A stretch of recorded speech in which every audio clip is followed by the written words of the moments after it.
Yeah, your audio is great. Awesome, awesome. All right, we are now live, I believe. I'm trying to click my go live here on Instagram. Okay, great. Hey, everybody, happy Saturday. And sorry, Kane, to cut you off. I was doing my intro.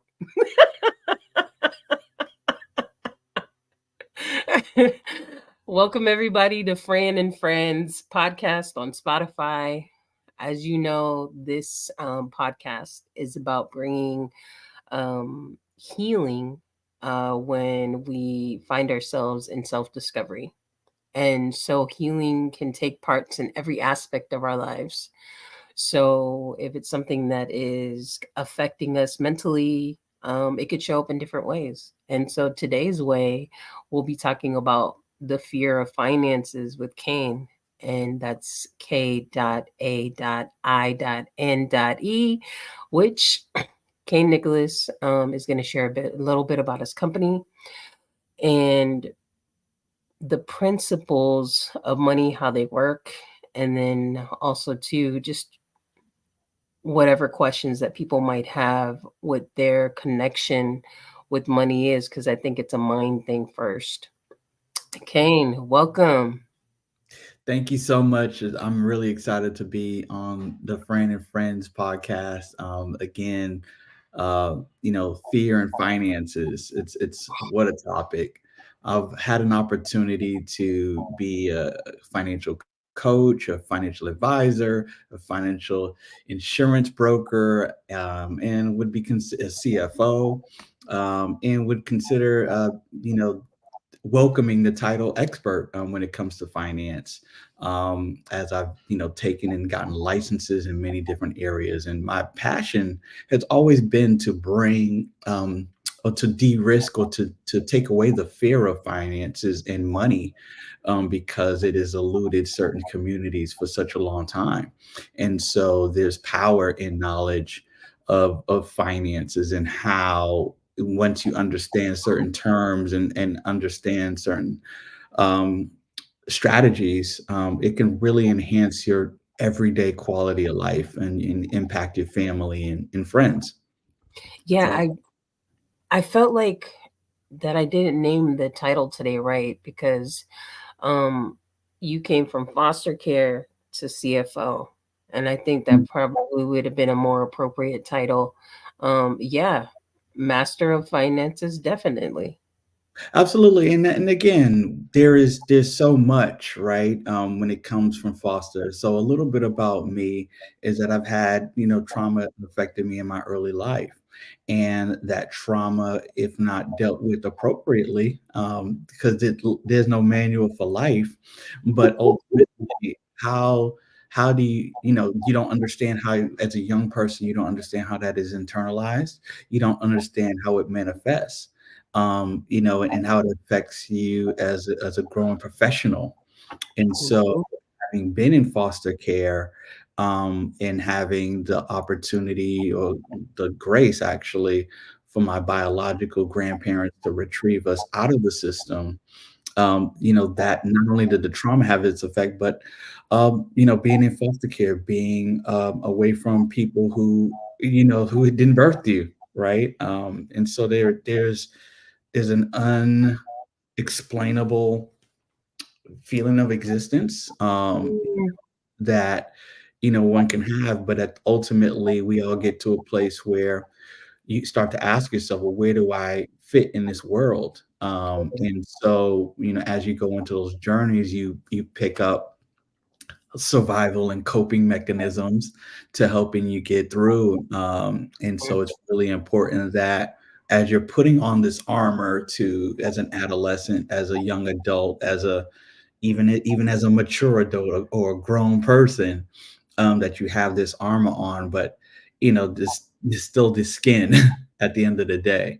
And so the skin is really important, that it still needs nurturing, it still needs lotion, because the skin gets ashy. So it's really important that, as a metaphor, of course, that you're taking care of all the layers, as you're going through these things. And so one of the things that I've observed having putting all this financial armor on, is that it comes to purpose, right? And what you see other people, how they react when it comes to money. So that's where, again, from foster to finances, it's a topic that is explored in the academic arena when it comes to financial behavior, Mhm. um, or the psychology of an investor, right? Where analysts or investors are trying to analyze where the market is, but if you know that when the stock market is down, people tend to say that they're having a bad day, similar to the weather. And so foster to finances is a stretch, but there's a lot of uh, un unresearched, aspects in connecting the dots between um, a regular person and fear, and it comes up in many ways that we'll talk about today. Yeah, I was wondering, like, on your journey to, because I wanted to humanize finances, because I think that sometimes we separate like our physical worth from our mental, and I think they are very correlated. Um, because you have this saying that we hear all the time, we are what we eat. And then Mhm. also too, we are who we think we are, whatever truth comes out for them. So like when you were in foster care and you had seen, like, what did that look like for you to get into this stage of becoming a CEO, and for you to having these principles or identifying what these principles were that could work for you to create the the empire that you have now? And I say empire because um maybe at one point, this thing looked very dire, and now it is so contrasting from where you came from. Absolutely. So for me, my journey at that particular time is that I know I was somebody, right? And I know I was going to be somebody. And what and again, this may sound simple, but when people run away from things, I tend to go towards it. Mm, And and that for me is the harder way, right? I've collected a couple bumps on my head in going against the grain, purposely, because it's provided learning journeys and experiences that other people shy away from. Um, so I how it manifests as a young person, under guardianship of my biological grandparents, is they didn't have the means to give me reduced lunch fees, 40 cents every day. wow. And so how that manifested is that you know, again, I'm growing up in America, and I was like, well, how do you not have 40 cents every day? Like, you see things and you start to put two and two together that, money doesn't fall out of the sky. And so what that encouraged me to do is to become a newspaper boy or person. So again, just understanding those that I'd rather have the money to eat lunch on my own Mm, versus asking somebody for that particular, money. And so those are the micro steps and the actions, whereas other friends of mine may have taken other routes, mhm, in the community. But my 40 cents, and it allowed me to meet people, different types of people, and, understand that, certain types of people read newspapers, right? There are people that are looking for information, versus people who are not. And so there's a subconscious, avenue and path that you go on when you go on a path that's less traveled. And so, what's in the newspaper, right? Obviously, the business section, and what's going on with the stock market. And so these are the things that are planted, subconsciously for me. wow. Wow. So after you found out that you wanted to become independent, Mhm. because sometimes leaning on people, I know it's needed at certain parts in our life, but where did you go after that? Like, what other steps did you take that you knew, okay, entrepreneurship is the way for me? And also, to talk about your KINE, because Oh, I yeah. think those are so interesting. Absolutely, absolutely. So for and again, it's been a journey, but it would actually start with the E in Kane, and that's for entrepreneurship. And I'll go and I'll say it as a knowledge, assets, investments, networking, and entrepreneurship. But it all started with entrepreneurship. And so as I was a newspaper person, meeting people, asking them questions, getting to know them, right? You start to understand that it's a much bigger world. People are coming from different places. Where, and curiosity, where are you going? Right. Well, I do this, I do that. And, oh, what's a stockbroker? What's a insurance person? Right. What's it like to work at a bank, right? These are the types of people that are reading newspapers, seeking information. So for um, my journey when it came to entrepreneurship, I actually had obviously it's always a funny story, but my true entree into entrepreneurship was looking to graduate from high school, and my school couldn't afford to produce the senior T-shirt. Wow. Uh, and the senior T-shirt is the trophy of high school, right? This is the thing that it's got everyone's name on it. It identifies you as a part of something again. And when they told us that they didn't have the funds to do that, my confidence in my confidence in myself said that can't happen. And Hmm. that can't happen. It just couldn't happen. Like, I'm not it's not just me this is affecting my whole class. And so I took it upon myself to partner up with another creative basketball player that on the Kamal Gordon, and he was the artist and I was the business person. And now, mind you, I didn't know anything about the t-shirt business, but what it ultimately did is it was a clear challenge and problem that I was going to solve. And so Hmm. having dealt with money, right? Having did commerce, I That's felt what I was wondering. That's what I was wondering. Like, okay, here's this kid. He wants to be independent in elementary. Like, that confidence came from you doing that, wanting to like just. absolutely, Oh absolutely, wow. Okay. absolutely, because it's the power is in the doing. Entrepreneurship um, is one of the very interesting disciplines that um, the best teacher is experience in doing it. And so Hmm. I have done entrepreneurship by selling newspapers on highway, you know, entrances and bypass and roundabouts, and Dunkin' Donuts, from Boston, right? So you learn logistics, Mhm. on where you're going to sell the best product and have the most sales. And so these are the trends that are developing as you're trying to move units of newspapers. And so I took it upon myself.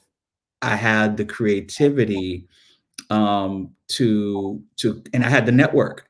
I knew that he was creatively gifted, but I didn't know. I know that I didn't have the money. I know how to make money, but I didn't know how to put two and two together. And so, in the quick, again, the extenuating part is that there's been going from entrepreneurship to networking is that people in your life,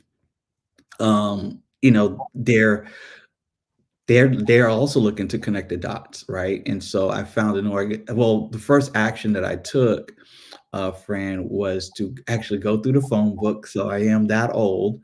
Um, and I go through the phone book and I call every silk screening company um, in the phone book. Now, Wow. mind you, I literally don't know how to make. I don't. I don't know the business. I don't know the prices. I don't know anything about the business.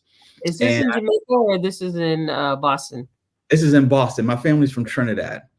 Okay, Um, okay, okay. and so I'm going down the list, and each one, this is Boston too. So it's a very brief conversation when you're not talking about money, right? So I'm asking them, how do I get a t-shirt made? And the first person is like, well, you need to make an order, right? And it's like, well, okay, well, what's an order? It's like, so I'm going through this learning process, The right? first-hand market research. Firsthand research, from going from nothing to about number 27. And the 27th organization or the business was something called Artists for Humanity. And Artists for Humanity, and now mind you, I'm learning about polyester versus cotton. I'm learning about size and quantities. I'm learning about colors. I'm learning about batches and all this. So I sound like a pro when I get to the last one, which is Artists for Humanity. And the gentleman, his name is Andrew Mott, I'll never forget him. And he goes, well, why don't you just come in and make the shirts yourself? Wow. And I was just like, I don't have any money, so I'm gonna save some money by making them myself. But I get the chills every time I tell this story, because that was Mm, the opportunity that you light up like a light bulb, like when you get your first college acceptance letter to the school that you want to go to. mm, And so it was that feeling, and then obviously getting hands on.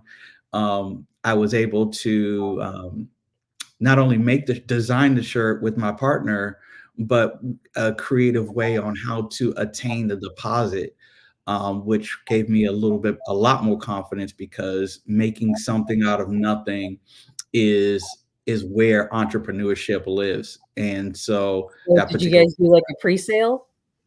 yes, we did a pre-sale actually, and it was, again, it wasn't, this is before paywalls and the whole concept, but honestly, Fran, just the having the resources, we knew we could print the order forms, but ultimately, you know, there's a big risk, you Mm, know, in designing pre-order forms, right? Not knowing that you can deliver on taking someone's money, because I've always been an ethical and a good person. So if you give me 50 cents for a newspaper, I give you the newspaper. It's a handoff exchange. But the risk of taking someone's cash funds, your friends, right? And this was public. This was not family. This was public. So I'm taking 20 and 30 and $50 from my friends and people who do know me and don't know me. But mhm. ultimately, they entrusted me with their money to deliver on something, and it got fun. We were able to make baby tees. We were able to customize and have shirts that different genders would like, different sizes. And so having that customization was the fun part, because not only was this a senior tee, but this was something that they were extremely proud to wear. And Mm, so again, as things are manifesting, people are wearing my shirts. They're not wearing the shirts. They're wearing my shirts. This is something that I made happen. And even when I do to this day, when I catch up with friends from school, they remember the shirt. They remember the story. And that is, the goodwill that comes from, taking leadership, and having confidence around money. And it, it's not a it's not a quid it it is a quid pro quo scenario. I was going to say that it's not, but it is a quid pro quo scenario. Whereas if you get what you put in, mm. and what you put in is a lot more powerful than what you think. Effort, impact, it goes a long way, because you're dealing with if you're dealing with good people. Wow, what amazing steps that you took. That's Mm. that is so crazy. Yeah, so that is what empowers me in confidence when people say that there's no way, when there's a way out of no way, right? Mm, yeah. Because there truly is, and that's where you start to the you obviously with education and knowledge, and again, those are two different things. But as you start to pick up street knowledge, you start to pick up book knowledge, and putting those together, it really does give you a confidence. And yes, and then I'll go into K.A.I.N, which is knowledge, assets, investments, networking, and entrepreneurship. I've talked about the entrepreneurship and the networking, but learning about the knowledge of assets and investments Mm, um, has really been a key component, and that's where I was able to continue that knowledge in the academic arena, where I mm, studied economics and finance. Again, one of the difficult majors. mm, I didn't come from money, but I knew that if people were shying away from this major, this was the yeah. direction I needed to go in. Was the project that you had to make the t-shirts, was that one of your first let's say official investment projects? No, the newspaper business Oh, was you had to put money in for that? absolutely, absolutely, Oh, absolutely. The newspapers were worth, you paid 13 cents, okay. you got 50 cents. You have to do the math, right? That Wow. was your profit. And so you quickly say, okay, well, if I sell XYZ newspapers over a certain amount of hours, I make X dollars per day. And so it really created simple math, right? It wasn't complicated stocks or products, but it was simple wholesale business. And so I'm eternally grateful for the Boston Globe. For again, this is newspaper boys and girls are not a new concept, but when you meet somebody, or especially an entrepreneur, they'll have those types of experiences where they're introduced to commerce and business early. Okay. And then the newspapers it was not such of a big risk. You knew that people wanted to read newspapers, Hmm. but um, I think with the t-shirt scenario in high school, my senior year, it is recognizing a problem and making a conscious decision to solve it, Mm. and that is the difference. Once And you make that's still like the base, right? That's still the that that basis that is of that is that is business. the mastery of entrepreneurship, or the MBAs and the degrees and all of the things that have evolved, because entrepreneurship wasn't it wasn't a career like it is now. It wasn't a place where you could go and say, "Hey, I'm an entrepreneur." That means okay, you're unemployed. No, no, no. It is people. It is specifically people who recognize a challenge, and look to resolve it, and with some type of economic neutrality or gain, Mm, right? In this particular time, organizations like Artists for Humanity have were the four organizations to what we now call social enterprises, and so. what is social enterprise? And also too, just to let you know, we have lots of people watching from Instagram Oh, great. and we're already loving you, but I don't know why StreamYard isn't like funneling the comments over to here because it'd be nice to see the comments on the screen. But I Oh, just that's want to let great. you know that they love your topic. Oh, thanks. I'm happy to. Again, there is a fear of finance, and it's uncomfortable talking about it because people believe they're the only person or the only people that are going through these particular challenges, when the data shows that most people are $400 away, have $400 in their savings, and if a major emergency were to happen, they, there's some serious challenges, and it can get ugly very quickly. Um, car note is missed. a home payment or rent is missed, daycare payment is missed, and so things get real very quickly when you're then subject to the effects of not educating yourself about finance. And so Mm, the fear will manifest into some sort of penalty if it's not addressed. Just the same way, if somebody's you got a nagging pain in your leg, and yeah. you don't address it, you don't go see a financial advisor, you don't go see a banker, you don't go see a real estate invest advisor, right? These are the people that heal you with education when it comes around finance. And we'll definitely talk about how to communicate with these financial doctors or licensed professionals. So I know one time when I had an IRA, was it an IRA? IRA. Yeah, an IRA with the printing company that I used to work for.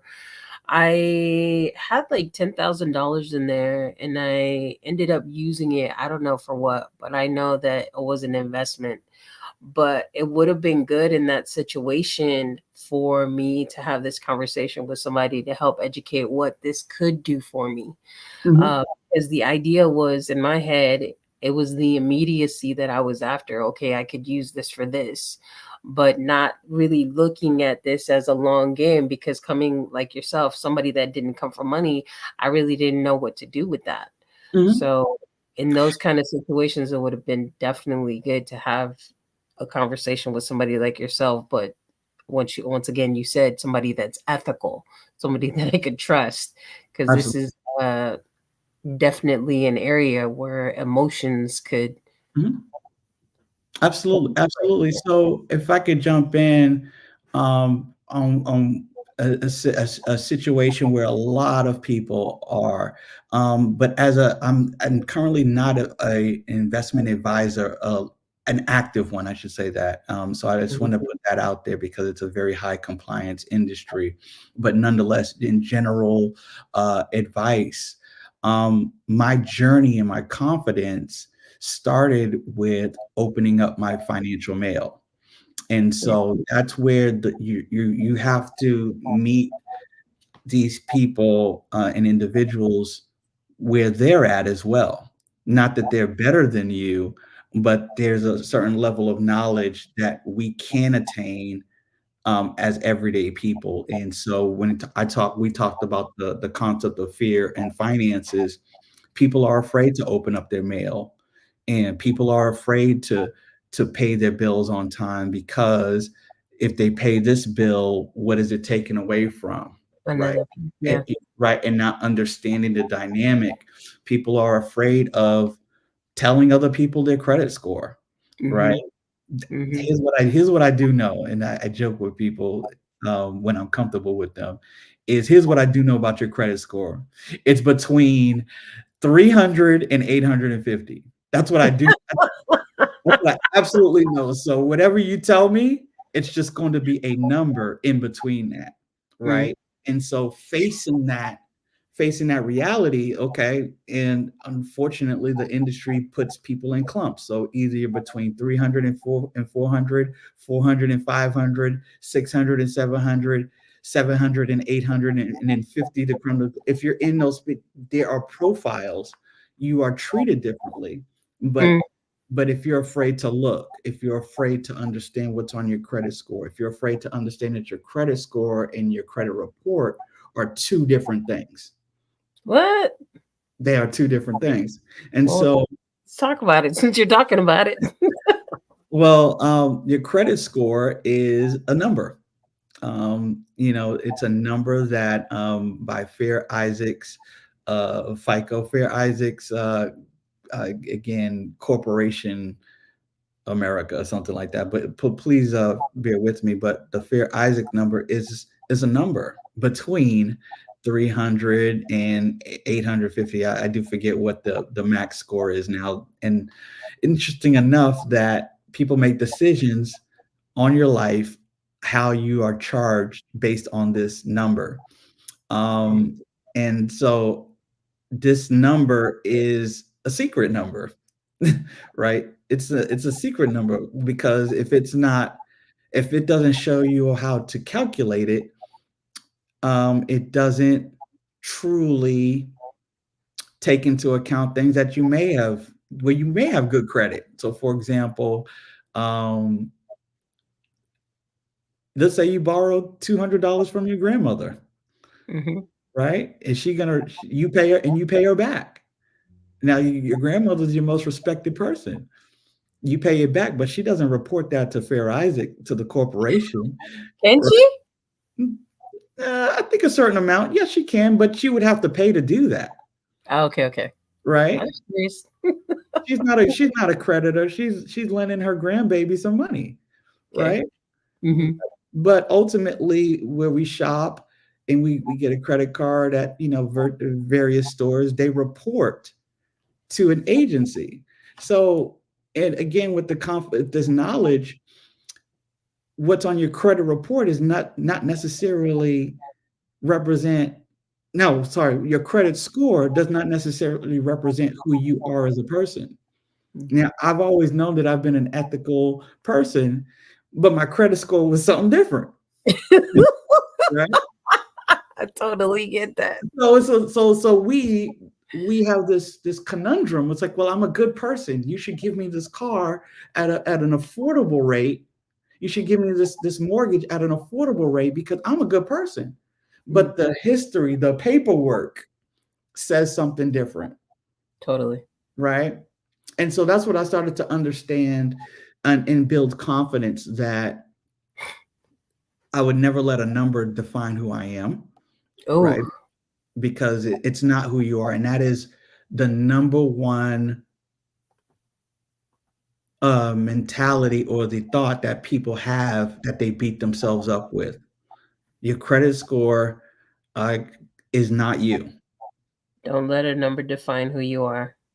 right? And so people, again, I appreciate being on a podcast, but I tell all my friends, again, friend and friends, I tell all my friends, the number does not define who you are. Age is nothing but a number, right? And so, in the same mentality is, if you let the number define you, you'll start to find yourself into places where you fit. Hmm. If you're, I want to say bad credit, if you have a low score, you tend to, if you're looking for a car, you're going to go to a used car dealership, Mm. Mhm. right? And at the used car dealership, they know this, and so they're going to charge you a high interest rate Mm. because you're going to feel unworthy of going into the Mercedes-Benz dealership. I was thinking Porsche, but okay, that's fine. I was thinking Porsche too, but again, I was thinking Porsche too. That's actually I was thinking Porsche. I'll just leave it at that. Um, today, but ultimately, this is how we self-select when we enter these environments. And it's like, well, okay, I don't know what a credit score is. I don't know what's on my credit report. I walk into a used car dealership, and the nice person sells me a car that I really need. Mm. Can I afford it? Didn't do that, right? Mm. How long is this? A 3 year? Is there a warranty? There's so many additional questions that is all based on you not understanding that financial. You could have walked into a different location with that same number, Mm. right? Wow. Because they sell used cars at Mercedes-Benz also, Wow. right?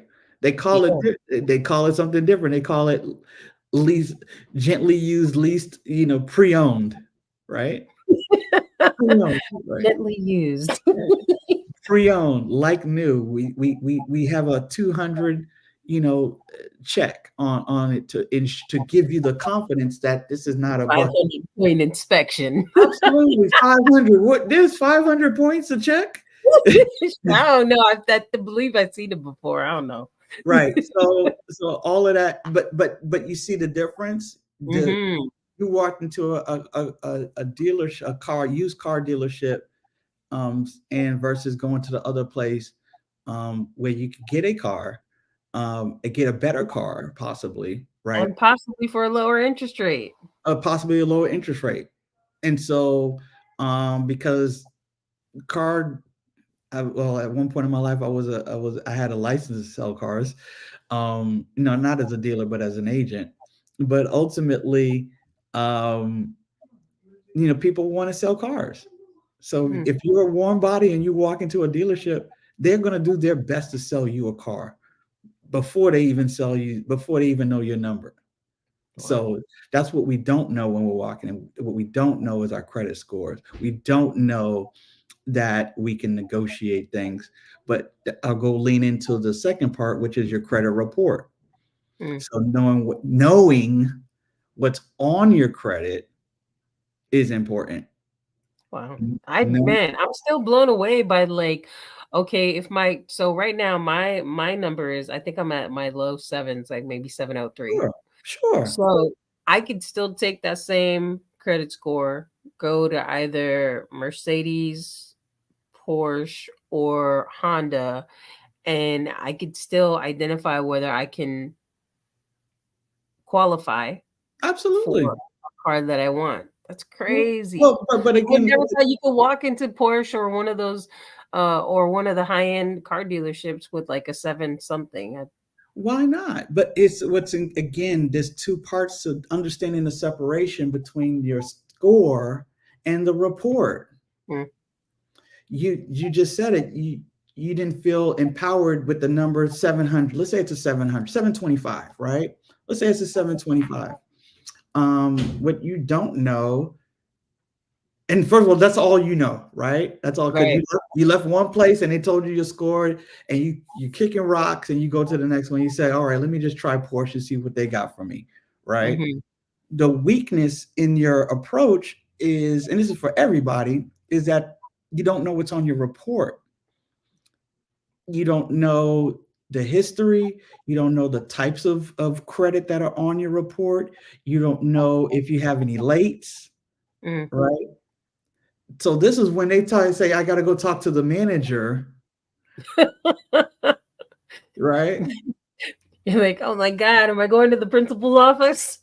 Exactly. And the reason why, just like, again, you see the emotions that are coming out. Yes, yes. You got called to the principal's office. You trying to buy a car, you could call to the principal's office, aka let me talk to the manager. And what you don't know is you don't know what charges you're going to be brought up on. Hmm. You have a fear because you didn't look at your credit report before you started looking for a car. Mm.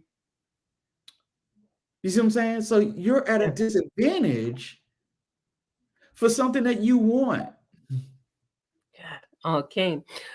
We have like 10 minutes to wrap up, and then I'm gonna go into a round robin session with you. So I just wanted to give you a heads up. Sure.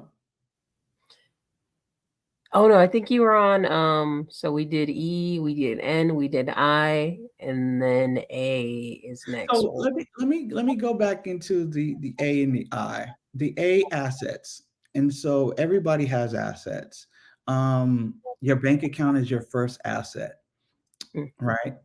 Whether it's $12 in there, or 250 million. What's important is that you are actually reading your statements. mm, And that's your first financial advisor, right? They do play with words, advisor, consultant, wow. representative, coach, I right? never that way. There's a lot of that in the industry that really confuses people. But somebody who's gonna if you have an asset, they are an advisor to you, right? Mm, And so with that mentality, banker is your advisor. mm, So what you would ask an advisor is, what do you have today to sell? What are you selling today? A banker is going to be selling accounts. Their goal is to keep your money at a bank. mm. An insurance broker is selling um, Insurance. Well, insurance, yeah. but they're selling safety, Mm, right? They're selling, and that has a different angle to it as well. Financial advisors in the traditional sense are selling you stock, Mm, right? mhm, Now, in each of these cases, their goal is to transfer funds from one place to their place. mm, Banks want you to deposit money. Insurance companies want you to pay a premium. Stock companies want you to move your stock from that you earn from your job or from another agency to their agency. And mm, in that exchange, us as consumers should ask, what knowledge are you going to teach me mm, for holding my money? So the banks are the first, you know, area of true financial, again, there's newspapers and things like that. But the first person that we all interact with where we should ask more of our bankers and not just keep our money in just in counting how many ATMs you have. But it's really okay, what's you can get the information like, and this is really important. You start to become aware of the interest rates. You start to become aware of fees. Well, we always know about fees, right? Because the first question, what happens if we bounce a check? You know that yes, fee, yep. right? Yep, But not the cheap ones. we make these decisions off of brand, fees, and ATMs when those don't have anything to do with your value creation. If I Mm, Do you have CDs? Do you offer mortgages? Do you offer business accounts? What is the difference between a checking and a savings account? mhm, Really? And what they're designed to do. And so in that path, and then lastly, again, when you get those statements, don't get, and again, I'm a big green person, but if you can get the physical statements, mhm, open up the mail, turn your statements on its back, and read what's on the back of your statements.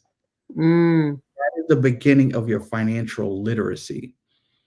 And so, because literacy is being able to read what's going on with your business, with your personal business, so that's where it starts. But again, if we don't read the mail, we don't read our bills, we don't understand the late fees, it starts to snowball very quickly in the No, wrong direction. totally.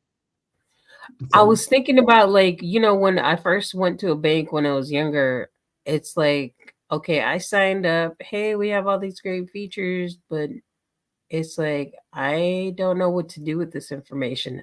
I'm given a fat stack of papers. Here's my account number, but what else do I do with this? mhm, absolutely. It's a first understanding your position as a financial citizen, right? You are a member of the bank, right? Hmm. To a certain degree, right? There's cooperative banks, there's credit unions, there's federal banks, there's all types of banks. But so understanding where you are and who you're with, right? Yeah, If somebody, I mean, and understanding your protections. First thing is understanding your protections. If somebody takes your credit card, what are you going to do? Right? yeah, What protections, if you're with a major company, how are they protecting you versus somebody else?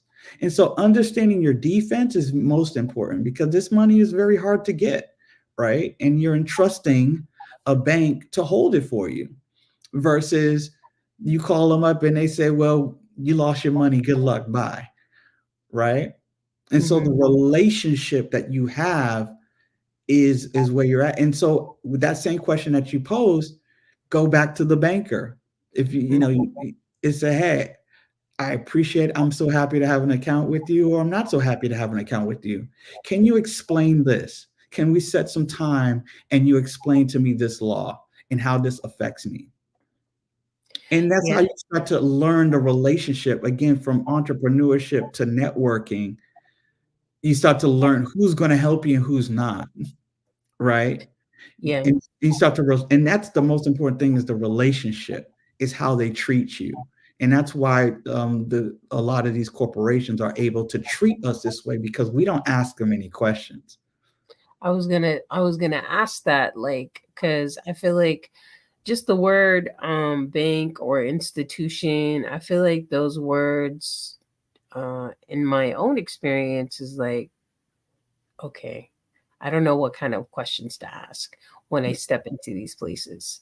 Yeah. 'Cause that's not a conversation that I feel comfortable with. And Why? it's And yeah, and so so that was the so the why you don't feel, and that's a point where a lot of trauma. right. That's, why don't you feel confident to ask someone that you just gave your money to? It's some type of unworthiness, right? Oh yeah, because I mean, just thinking about it, like in the house when I grew up, it was like, oh, mom gave us money, and we didn't ask questions about it. And I guess that would be the first relationship with money. Hmm. Um, and I'd hate to close this out, Yeah. Kim, but we can wrap up our. So no Love worries. this No, conversation. no worries at all. I'm really happy to be here. I've had some amazing experiences, and we could do a part two or Yeah, whatever you need me to do. But ultimately, I think the first, what I would love to leave your audience with, in you're my, not leaving it, Kane. I know. You're Oh, not leaving it. We're going to the round robin section. okay, all right. Yeah, so the round robin is just three questions that I ask you, Hmm. and so that way the people can get to know you a little bit more better. Sure, So you can throw me three random numbers, and then I'll ask you that question. sure. 1 through 95. 13. 13. So that question is, what's your most embarrassing memory? Oh man. Oh, this is um uh, I one of my, and this is tough. My grandmother who passed away. This is one of very few lies that I've ever told. And I started to understand the damage of lies and how important it is to not lie. Mm, Um, I was playing basketball briefly. I was playing basketball as a young person, and I had came home late, and I told my grandmother that I had gotten a scholarship to to college in order to stave off the repercussions. This is and it was a pretty big scenario. If it's late, it's Boston. I grew up in the urban part of the neighborhood, and so um, other than face the physical repercussions of that, I told her this lie, and this lie snowballed to her telling her friends and other family members, and it got back to um, the teacher, because again, parent teacher night, and so my grandmother, rest her soul, she did, she came to the PTA meeting to and it's very excited, and my teacher had to tell her that this scholarship didn't happen. And while I was not there, another parent that has become my stepmom was there, and she told me on how deflated she was, and so it mm. is that's I asked for 13. I got that question. I'm Dang. not surprised that I got them one of the most hardest and biggest learning lessons of my life. Um, Oh, so that, goodness. and that is why I don't lie. That is why I don't, because it can lead into tremendous challenges. And it'll come So back and bite you. I hard, and so to this day, 30, 40 years later, that is the biggest thing that I've ever had. So Wow. what's the next one? Let's get out of this question. You tell me. I'm waiting for your next two numbers. Oh, the next two numbers. Oh my goodness. Let me go to 23. 23. What is your favorite thing about yourself and why? Um, I'm gonna win. I'm gonna win. Yeah. Let's go, Kane. I love it. Yeah, I that's my favorite, that having that attribute again, taking on major challenges and knowing you're gonna win, that's for me and being able to communicate with other people. That's the favorite thing about myself. I can always get into some good trouble with that. And that's something that I thought that a lot of other people um, would do, but no, that's it's very unique to myself in making the world a better place. Yeah, as a byproduct, I mean, of you, becoming a CFO and, being in that space of finances, you, um, people, kids, that look like us, brown and black kids, Mhm. you are just a highlight of what opportunities that other kids can become, Absolutely, especially in finances. So it's beautiful. absolutely. So, what is your next number, my friend?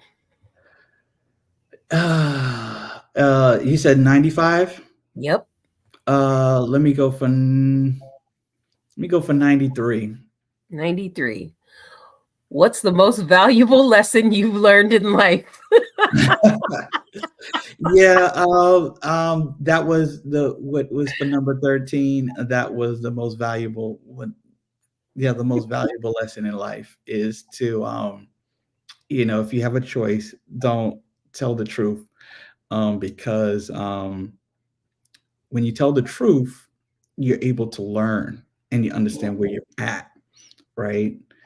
As a young person, you think you know everything, and then somebody tells you something, and you kind of, scoff, you're kind of like, yeah, I knew that already, but you really didn't. And had you been true to yourself and say, hey, I don't know something, it creates the opportunities for people to build with you. Mm, Um, and again, it hasn't been a crystal stare, of course, because there are bad actors in the world. But ultimately, every loss is a lesson. mm, And so either we're building or we're getting towards the lesson. yeah. And so, but it starts with the truth. Mm.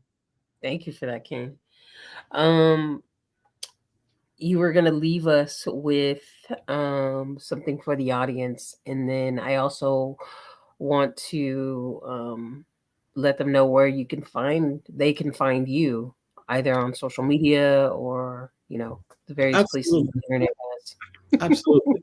Again, the fear of finances and what I would like to leave everyone with is that again, this imaginary number called credit score is just that. So just in the same way you asked me to find a number between 1 and 95, it is simply that, right? And this imaginary number doesn't define who you are as a person. It doesn't. It's not a crystal ball to who you're going to be, but what that is a representation of society and what they want to sell to you. And Mm, so it's really important to divorce yourself from your credit score mentally, because it can never value your self-worth. It does not have any clue on your potential and what you're supposed to do in this consumer world as well as the non-consumer world. And mm, so to understand that, the next step is, if you have a bank account, um, get your statements, take action and get your statements mailed to you, mm-hmm, versus the email. And yes, oh, I don't want anybody opening up my mail or anything like that. There's that. But ultimately, when you put your hands on your bank account, that's your paperwork to success and learning about financial literacy. And so that is the where do I start when it comes to financial literacy, which is critical to leading your life, or your financial life. And if you need to contact me, you can contact me on my website at K.A.I.N.E Nicholas.com.